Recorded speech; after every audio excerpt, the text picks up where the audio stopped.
Motofino V-Master 250. Isa po itong cruiser type na bike po.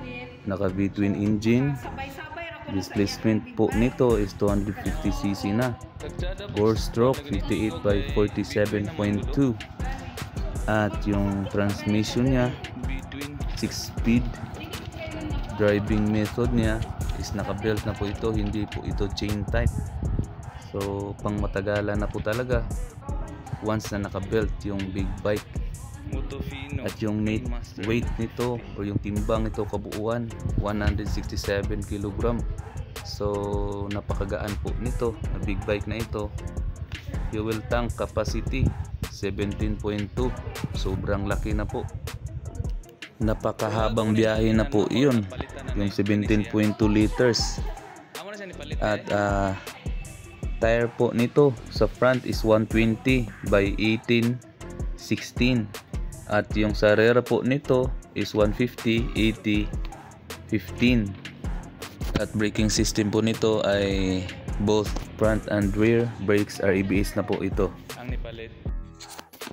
At alam nyo po ba guys na Motofino na brand ay isa po itong Thailand brand. At siguro dito pa lang sa Dumaguete ito pinalabas itong V-Master o itong cruiser type nila na motor, itong V-Master 250 Motofino. At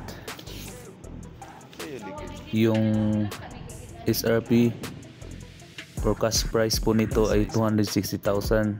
So dito lang medyo namahalan ako kasi sa 250cc yung SRP niya medyo mataas lang. At pag-usapan po natin yung installment basis po nito. So meron po itong down payment na 78,000 for 1 year. Yung monthly mo ay 18,197.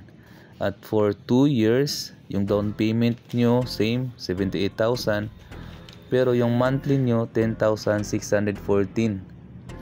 At for 3 years na installment po same yung down payment 78,000 at yung monthly nyo ay 8,086 pesos. So kuha na kayo guys.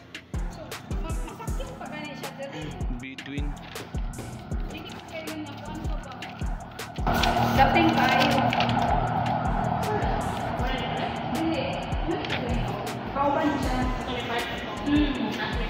Motofino V-Master 250.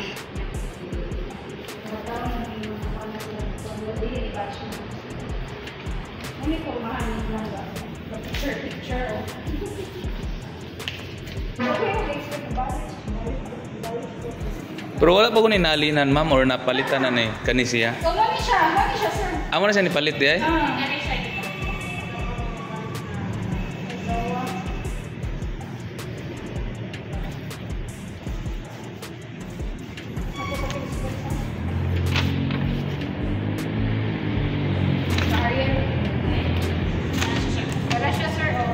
Ang nipalit.